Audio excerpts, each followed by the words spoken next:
The AI revolution means talent acquisition has to innovate. Before any function can improve, though, it needs an accurate picture of where it stands today. So, how do you establish that starting point?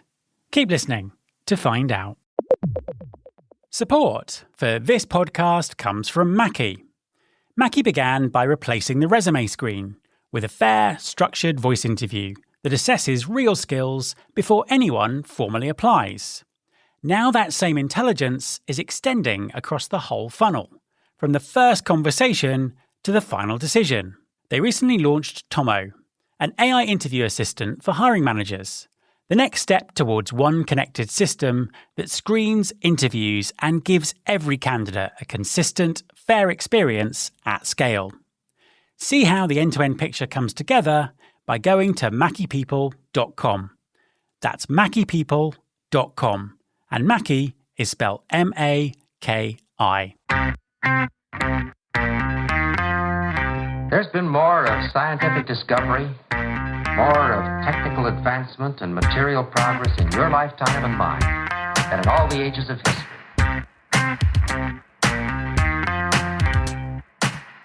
Hi there, welcome to episode 808 of Recruiting Future with me, Matt Alder.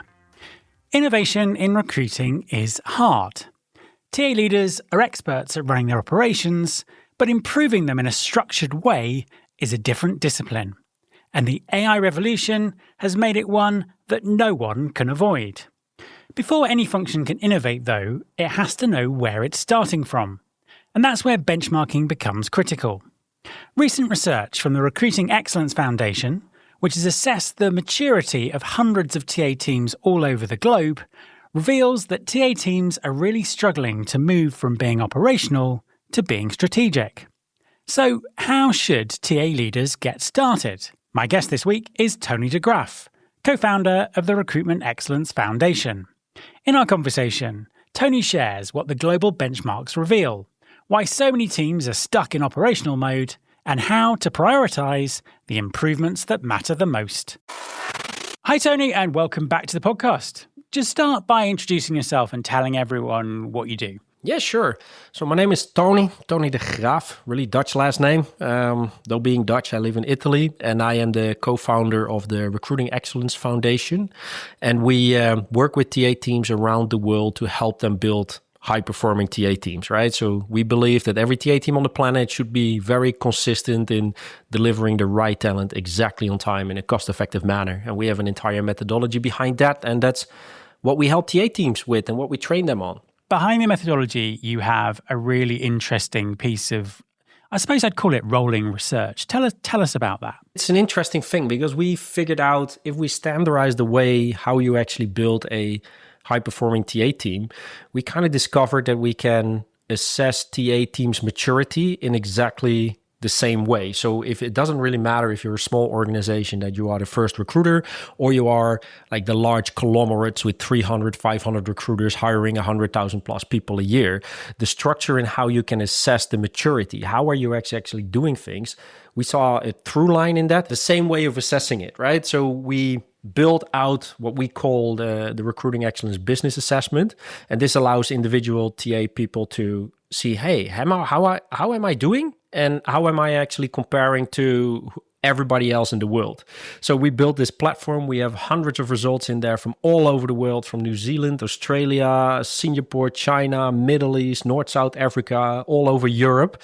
That allows people to, in let's say 15, 20 minutes, if you sit down for it, if you want to do the full version, and then you see exactly where you sit. And then you can compare yourself against the global benchmark. We're going to dive into the specifics around this in a second. But before we do, just give people a kind of a flavour of what you found so far. What's been sort of surprising about the results? What's the big picture look like? Yeah, it's a very interesting one. It's one of the first questions you get from many TA teams. Like, can we benchmark ourselves? How are we doing against the rest of the world? Or if you travel and do a lot of events globally, like I do, if I'm in Australia, they want to know, what are we good at versus EMEA, or we get the idea that this other region is so far ahead of us, etc. Right? Those questions are exactly the same wherever you go in the world. I don't know if you experience the same in that respect. So everybody is hungry for that benchmark. The funny thing is there are not that much differences between the regions. It's more nuances, but it's not like a massive maturity gap that between, for example, the Middle East and APAC or EMEA and America. So I think the big teams that all TA teams struggle with are basically the same. You can cluster them together. So that was the first thing that came out of the research. Like, are there actually differences in the maturity of TA around the world? Or are we in general struggling with the same type of things? And then there is, of course, some local nuance or context to it, right? So some people focus more on A versus B. But in general, where TA sits and how they are functioning is relatively the same. So that was the first remarkable thing. Just to say on that, it's interesting because it does reflect a lot of the conversations that I have when I go to events in different countries. People very often come up and say, well, we're 2 years behind this area or this country, and they're really not. So that consistency kind of does ring true, but probably will be a surprise to quite a few people in different places. It is very surprising, right? Everybody always has the feeling that they are behind someone else. And the second thing that really stood out to me is that if you talk to organizations, the benchmark is very interesting, right? It can spark a conversation. It can be very good in building a business case why you need to improve something, because you can prove that your individual organization is behind on something versus the global average. Or it can definitely help, this third-party insight, instead of my personal opinion is that we need to do A, B, and C. Use it for that. But the funny thing is that when you actually dive into what individual organizations need to do, the benchmark and how others are doing it never matters. That's actually crazy to say. So if you look at, okay, it's interesting to see how we stack up against the world, but what we need to do to be successful is always individual to the company. What I think would be interesting is across all of the sort of the facets and the areas that you kind of measure, is there an area that really stands out as something that lots of TA teams struggle with that really needs a lot of improvement? Yes, definitely. To be honest, I was somewhat disappointed in some way with the results. It kind of hurt in my recruiter heart to say it like that, because we assessed TA functions across 21 individual components, and the ones that came out the lowest across the board, across the region, all regions, is the job kickoff meeting and the hiring decision meeting.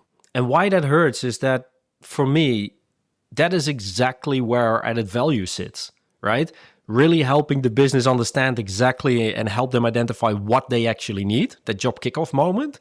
And how do we support the business in taking the right decision between candidate A, B, and C? And the crazy thing is, across the 21 components, those two came back as the lowest maturity. Which is really interesting, because I think if you talk to individual recruiters, they would tell you that they are the most important bits, as you say, where they add value, and that's where the magic happens, as it were. Why is it? Why have they come out so low? I guess different reasons, but my personal take on it is you see that it really focuses on the difference between an operational TA function versus a strategic TA function. So if you are more a reactive and operational TA function, you receive whatever the business needs to hire and you directly start working. So you see that the job intake is not fully properly done, as good as it can be, or being not done at all, if we're honest. And that also then translates to that hiring decision, right? We push candidates into that process. And when the final interview finally happened, we are just waiting for the hiring manager to tell us which person they hire.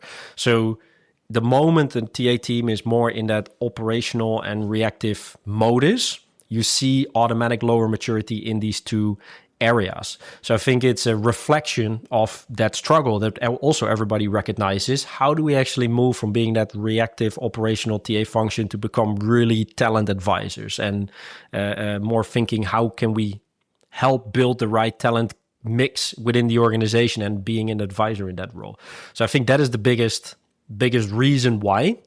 Because yes, if we filter on the organizations in the data set that have a high maturity, you see that totally flips, that the job kickoff meeting and the hiring decision are one of the strongest areas across the board of those 21, versus then, in this case, the global average. So you see that more TA teams are more in the operational function versus being strategic talent advisors. Support for this podcast comes from Pebble. I know that many of you listening are hiring internationally, and you'll be all too familiar with the wall of paperwork, rules, and approvals, and you know just how much this red tape can slow things down. That's what Pebble is designed to fix. Pebble makes global hiring simple through embedded compliance and AI-driven workflows. The Pebble platform takes the delays and guesswork out of going global, so you can move fast without adding risk. The bottom line is that anywhere is possible with Pebble. With global hiring simplified, founders and HR leaders can spend their time on focusing on what and where comes next for their business. Pebble has a special offer for Recruiting Future listeners. Pebble is normally $399 a month per employee, although a no-brainer for what you get. But right now, there is a limited time offer on their site that makes it even easier to get started. Go to hipebble.ai before it's gone. That's hipebl.ai. Terms and conditions apply. And it's interesting because with all the talk of AI and the implementations and everything that's going on, making our recruiters and talent advisors is always the thing that's kind of spoken about. And I'm not sure that people always know what that means or have kind of really thought that through. And I guess this kind of underlines that, doesn't it? So, I mean, from an AI perspective, people are bringing in AI tools. Are they going to fix this? Are they going to make it better, or are they going to make it worse? Yeah, that's a very good question. I think both can be true, right? They can fix it and can make things worse. Sorry. I think AI can only fix things if the underlying process is good, right? There is a condition before you can apply AI. You cannot apply AI to your, for example, reviewing process, which is a very popular one these days, if you don't have a really strong, standardized and documented reviewing process. So based on what are you actually reviewing? What are the exact success drivers when we go through these 1,000 candidates? Which are the actual 10 strongest ones? If you don't have an exact idea of what this is, how are you going to instruct the AI to magically solve this for you? And this is what a lot of AI tools offer. They say, yeah, our magic algorithm scores these candidates, but how are they actually scoring it? This is a generic appliance of AI on how candidates are scored. But even if we just talk about one particular role, a performance marketer or an email marketer in one company is different than in another company, right? But then these general models score candidates in a general way. Yeah, it's a little bit based on the job description, but it's not good enough, right? You need to be in control and need to be able to explain exactly what the success drivers are. So if you have the feeling you want to implement any form of AI and automation, your first question is always, go back to the process. Is it standardized? Do we control it? Can I explain to an external person exactly how our selection and reviewing process works and how we float up the best 10 from these 1,000? If you cannot explain what gets there, you shouldn't implement AI. Yeah, absolutely. I mean, it kind of reflects a lot of conversations I've been having with TA leaders who are being successful in this. It literally is if you apply AI to speed up a process and that process is broken, it just gets broken quicker and probably does even more damage. And I suppose there's a few stages to this, aren't there? Because there's looking at how the process works at the moment and trying to judge, is this driving strategically what we want, and is it broken, and are we just doing things because we're working around that or we're doing that sort of stuff? And then I suppose it's looking at that process and saying, actually, if we apply AI to bits of this, does it allow us to do things differently, more efficiently?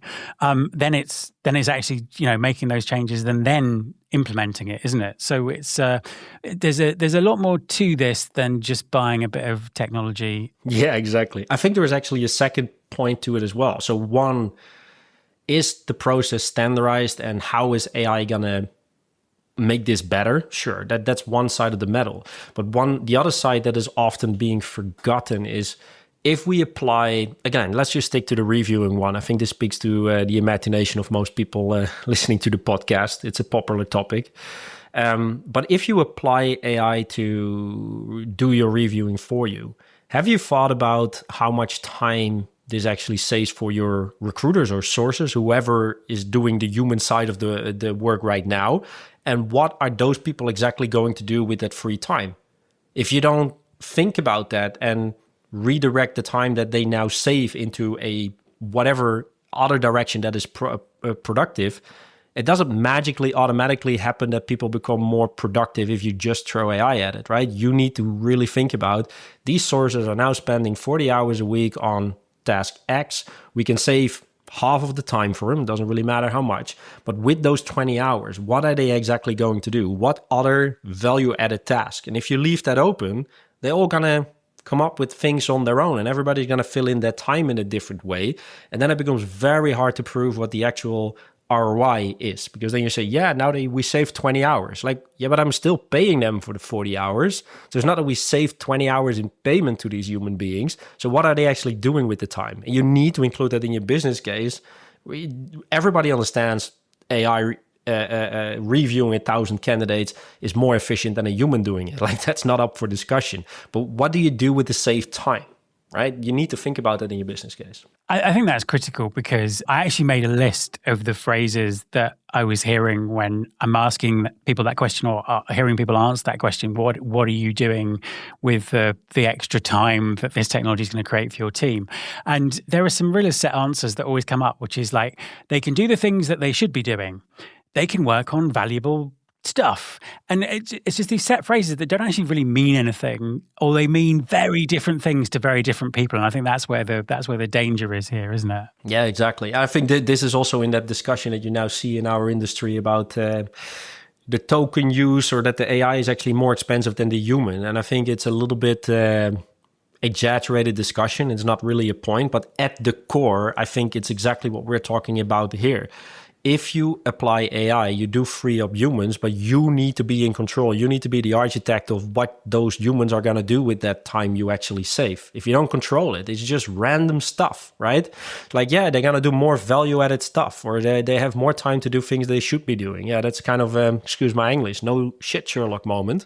But what is that exactly? You need to quantify that. Yeah, I think that's much more important than a lot of time and effort seems to be spent on debating the ins and outs of the technology and how it's charged and all this sort of stuff. And actually, that's so much less important than the strategic bit that we're talking about.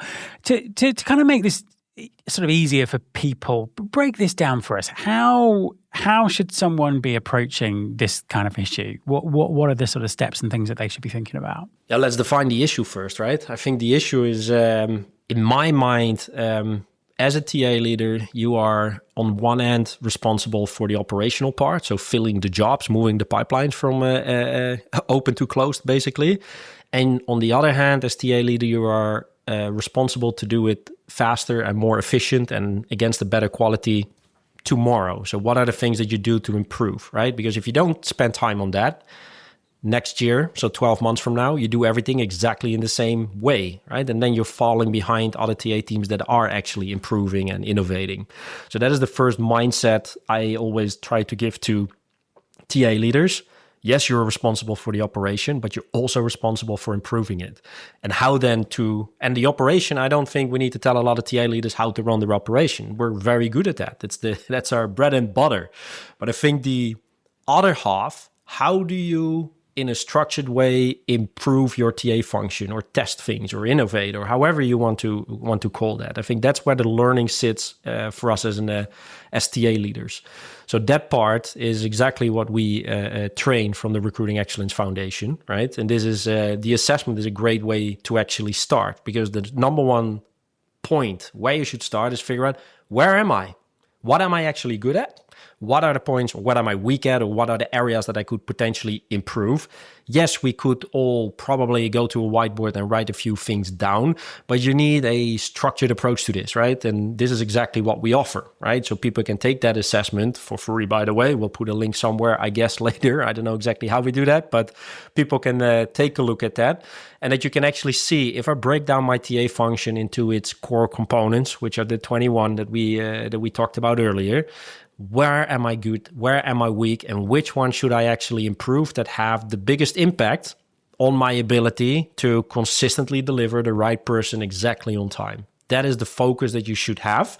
So not just improve what you can improve, right? Great example is that probably every TA leader listening to this, I know it's always true for me, are our email templates always up to date? Do they have the best content, and is it the best it can be? Probably not, right? So that is a project that everybody could pick up and we could improve today.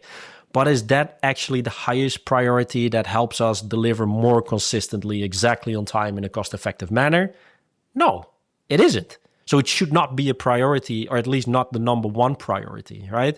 So we always say to people, if it contributes to this outcome of consistent delivery, that is what you should make the list, or the priority, if you will. Just write everything down you could improve, and every individual topic, to what degree helps it improve my consistent delivery of talent, and match it against that. We'll put the link to the assessment in the show notes, and also at the end of our conversation, I'll read it out as well so people have it. And also, they're able to just go in and just do the part of the assessment that's about the kickoff and the review meetings. Yeah, exactly. We have an option to do the full assessment, like we talked about earlier, 15, 20 minutes. It's quite the investment.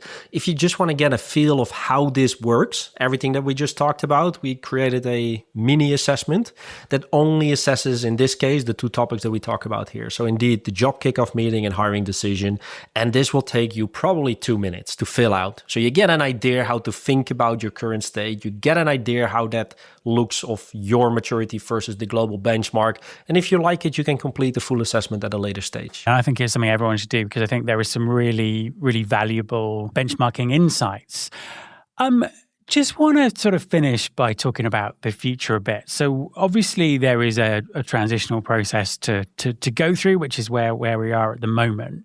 But where do you think we're heading with this? I mean, I've seen some really interesting technology being introduced that could change things. I've seen something that sort of automates intake meetings in using conversational AI. Lots of things going on. Where are we going to end up in a few years' time? Yeah, that's a very interesting one. I think nobody knows exactly, and my opinion also changes on that. Every interesting person I speak to, sometimes if I go to an event, I was at a very interesting event a couple of weeks ago in Budapest. Johnny Campbell from Social Talent was on stage and showed a few practical examples of how different TA teams around the world actually use AI today, or great examples. And it really, again, reshaped my way of thinking about it, how TA teams are actually using it. So I think the most important thing for everybody, keep listening to these types of podcasts, keep reading, keep talking to people, because that is, I guess, the best way to understand what will happen in the future.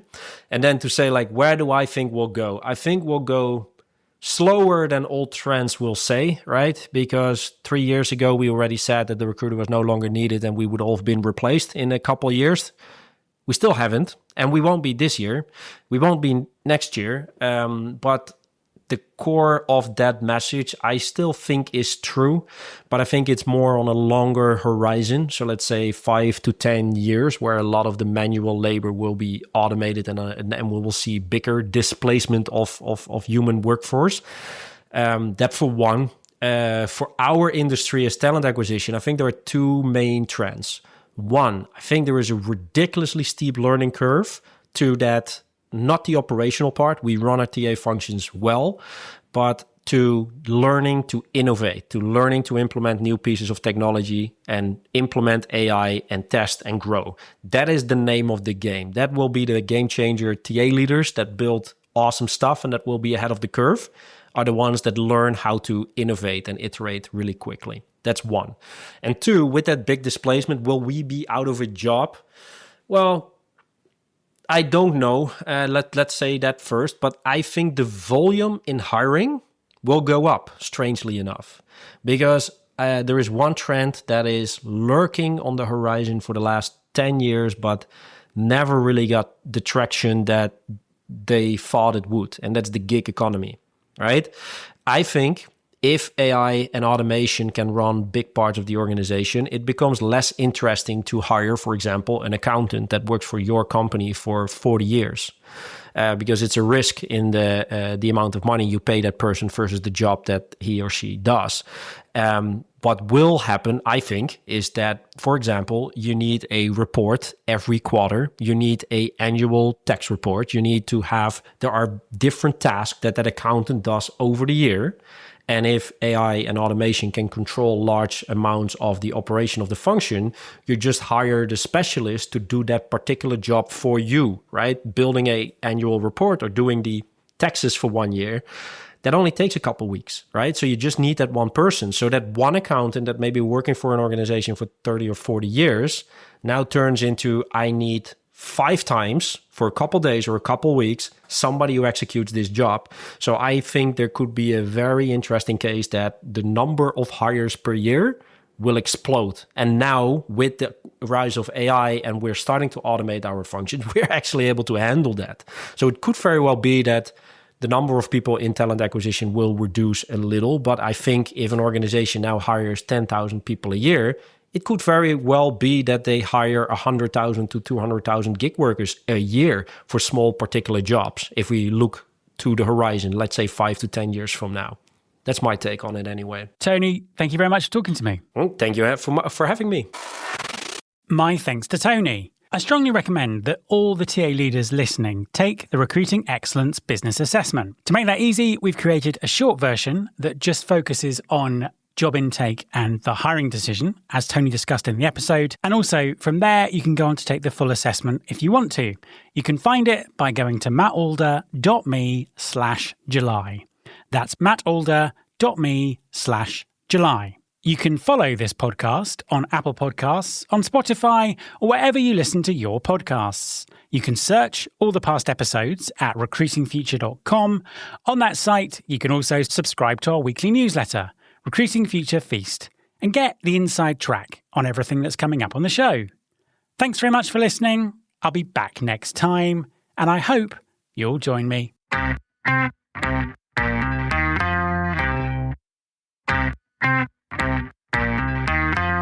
This is my show.